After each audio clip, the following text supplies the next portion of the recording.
శ్రీవిష్ణు రూపాయ నమశివాయ.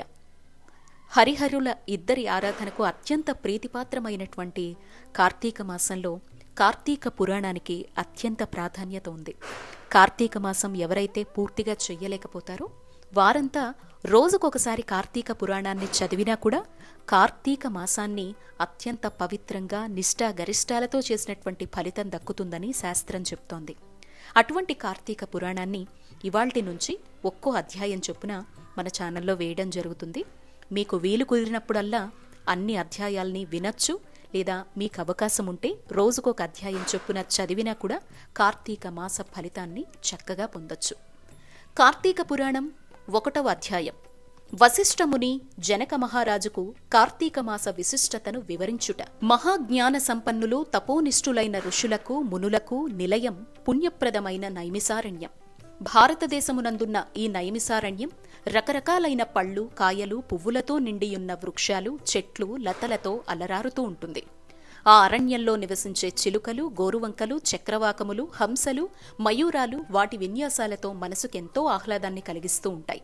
దానికి తోడు సహజ వైరం కలిగిన పశుపక్ష్యాది మృగాలు కూడా తమ సహజ వైరాన్ని వదిలిపెట్టి పరస్పరం స్నేహధరాలతో కలిసిమెలసి తిరుగాడుతూ ఉంటాయి. అవడానికి అరణ్యమే అయినా యజ్ఞ యాగాది క్రతువులతోనూ, పురాణ ఇతిహాస ప్రవచనాలతోనూ, వేదాంగాది చర్చలతోనూ నిండి పరమ పవిత్రమై భూలోకంలో స్వర్గమేమో అనిపిస్తుంది. అంతటి మహోన్నతమైన ఋషివాటికలో సుప్రసిద్ధుడైనవాడు సూతమహర్షి. సూతమహర్షి వేదాంగ విజ్ఞాన ఘనుడు, పురాణేతిహాస ప్రవచనకర్త, భూత భవిష్యత్ వర్తమానాల్ని తెలిసిన మహాజ్ఞాని. తనకు గల మధుర మంజుల వచో సామర్థ్యంతో వేద ధర్మాల్ని, వేద విజ్ఞానాన్ని సవిస్తరంగా వివరించి చెప్పగల మహామేధావి. సాక్షాత్ భగవత్స్వరూపుడైన ఆ మహనీయుని వలనని నైమిసారణ్యం పరమ పవిత్రమై, సకల విజ్ఞాన క్షేత్రమై, మానవ ధర్మ ప్రబోధకమై ప్రకాశిస్తోంది. ఒకనాడు నైమిసారణ్యంలో ఋషులంతా సూతమహర్షి దగ్గరకొచ్చారు. తన వద్దకొచ్చిన మహర్షులందర్నీ సూతుడు గౌరవించి కూర్చోబెట్టి, అందరూ ఒకేసారి వచ్చిన కారణమేంటి అని ప్రశ్నించాను. వచ్చిన వారిలో ఒకడైన ఋషులందరికీ నాయకుడైన సౌనకుడు సూతమహర్షికి నమస్కరించి, మీ కారణంగానే మేమంతా సమస్త వేద విజ్ఞాన సంపన్నులమై, కర్మ ధర్మాచరణ ప్రవర్తకులమై, యజ్ఞ యాగాది జప తపోనిష్ఠులమై వృద్ధి పొందుతున్నాం. మీ చేత కార్తీకమాస మహత్యాన్ని చెప్పించుకోవాలని, వినాలని ఉంది. అందుకే వచ్చాము. కార్తీక మాసం హరిహరులిద్దరికీ పరమ ప్రీతికరమైంది. ఈ మాసంలో 30 రోజులు పరమ పవిత్రమైన పర్వదినాలే. ఈ మాసంలో చేసే స్నాన జప తప దానాలకు అపారమైన ఫలసిద్ధి లభిస్తుందని విన్నాం. అంతటి విశిష్టమైన కార్తీకమాస వైభవాన్నంతటినీ సమస్త విశేషాలతో సవివరంగా వినిపించి మమ్మల్ని కృతార్థుల్ని చెయ్యవలసిందని సవినయంగా ప్రార్థించాను. సూతుడు, మునిజన శ్రేష్ఠులారా, మీ కోరిక పరమ ఆమోదకరం. మీరన్నట్లే కార్తీక మాసం అత్యంత పుణ్యప్రదమైంది. ఈ మాసం కేవలం హరిహరులకు మాత్రమే కాదు, సమస్త దేవతలకు ప్రీతిపాత్రమైంది. ప్రతి మాసంలో ఏదో ఒక రోజు పర్వదినముంటుంది. కానీ ఈ కార్తీక మాసంలో 1 నెల రోజులు పర్వదినాలే. ఈ మాసం ధర్మకార్యాచరణలకు, నియమనిష్టలకు నిలయం.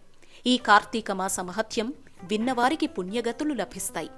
ఈ మాసంలో కర్మసాక్షి అయిన సూర్యభగవానుడు తులారాశిలో సంచరిస్తూ ఉంటాడు.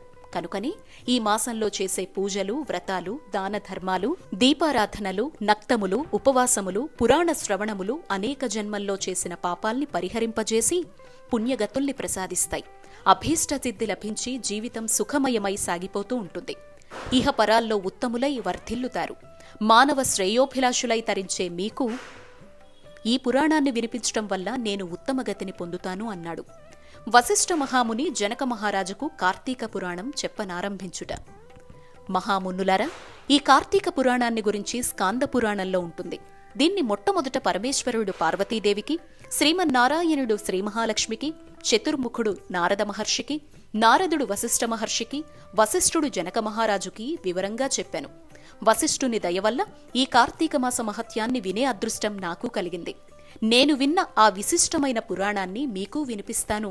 సావధాన మనస్కులై విని తరించండి. ఒకనాటి పవిత్ర దినాన వశిష్ఠ మహర్షి మిథిలా నగరానికొచ్చి జనక మహారాజు దగ్గరకు వెళ్లెను. రాజర్షి అయిన జనకుడు వశిష్ఠ మహర్షికి సగౌరవంగా సముచిత మర్యాదలు చేసి, మీ రాకకు కారణమేంటనడిగాను. అందుకు వశిష్ఠుడు, జనకరాజా, నేను సిద్ధాశ్రమంలో యాగం చెయ్యాలని సంకల్పించిన యాగానికి నీ సహాయం అడుగుదామని వచ్చాను అని చెప్పాను.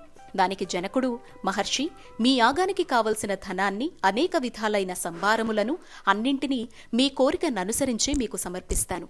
నాకు, నా సంపదలకు ఇంతకంటే గొప్ప ప్రయోజనమేముంటుంది అంటూ వినయంగా అంగీకరించాడు. మునిజన శ్రేష్ఠుడవైన ఓ వశిష్ఠ మహర్షి, నాకు చాలా కాలం నుంచి ధర్మార్థ కామమోక్ష ప్రదాయకమైన సర్వపాపహరమైన కార్తీకమాస మహత్యాన్ని వినాలని కోరిక. కనుక నా యందు అనుగ్రహముంచి కార్తీక పురాణాన్ని వినిపించి నన్ను కృతార్థుణ్ణి చేయమని ప్రార్థించాను. విశ్వశ్రేయస్సును కోరుకునే వాళ్లకి, భక్తిగలవారికి ఈ విధమైన కోరికలు కలుగుతూ ఉండటం సహజమే. కార్తీక మాసం 30 రోజులు పుణ్యప్రదాలైనవే. ఈ మాసంలో చేసే జపతపాలకు, స్నాన దానాలకు, వ్రతాలకు అనంతమైన ఫలితం కలుగుతుంది అని, ఈ మాసంలో ఆచరించవలసిన విధి విధానాల గురించి, ఈ మాస మహత్యాన్ని గురించి స్కాంద, పద్మపురాణాలు రెండూ వివరంగా చెప్పాయి. ఈ కార్తీక మాసంలో సూర్యోదయ కాలానికి ముందుగానే స్నానం పరమపుణ్యప్రదం. ఈ మాసంలో గంగానది సమస్త నదీ జలాల్లో, కాలువలు, చెరువులు మొదలైన జలాశయాలన్నింటిలో అంతర్లీనంగా ప్రవహిస్తూ ఉంటుంది.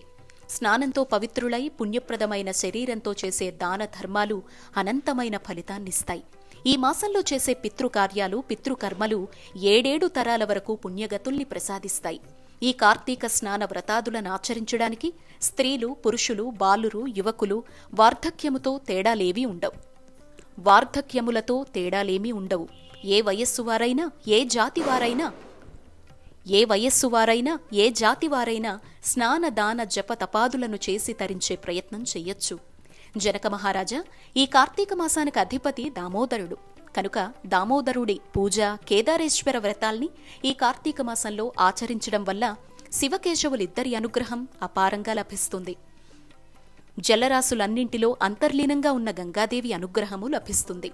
సూర్యోదయానికి పూర్వమే చేసే స్నానం ముక్తిప్రదమైంది. మనం కార్తీకంలో చేయవలసిన దాన ధర్మాలు, సంధ్యావందనాది నిత్యకర్మలు, తర్పణాలు, దీపారాధనలు, దీపదానాలు, వనభోజనాలు, సమారాధనలు, సోమవార వ్రతాలు, కార్తీక పూర్ణిమ నోము ఇవన్నీ కేవలం పుణ్యాన్ని ప్రసాదించడం మాత్రమే కాకుండా శరీరానికి తేజస్సును, శక్తిని, మేధస్సును, మనస్సుకు శాంతిని, స్థిరత్వాన్ని, స్థిమితాన్ని, సంపదలను కూడా కలిగిస్తాయి. భుక్తి ముక్తుల్ని ప్రసాదించే ఏకైక మాసం కార్తీక మాసం.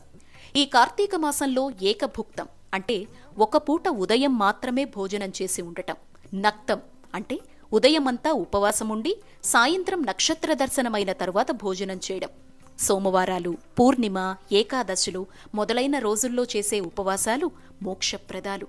పూర్తిగా ఉపవాసం చేస్తూ సంధ్యా సమయంలో తీర్థ ప్రసాదాల్ని స్వీకరించడం, ఉపవాసం చెయ్యడమనేవి పుణ్య ముక్తిప్రదాలు.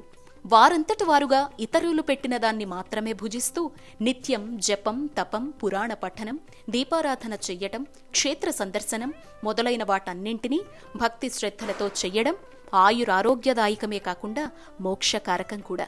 ఈ దీక్షతో కార్తీక సోమవార వ్రతం చేసిన ఫలితం లభిస్తుంది. మొదటి రోజు పారాయణం సమాప్తం. సర్వం శ్రీ హరిహరార్పణమస్తు.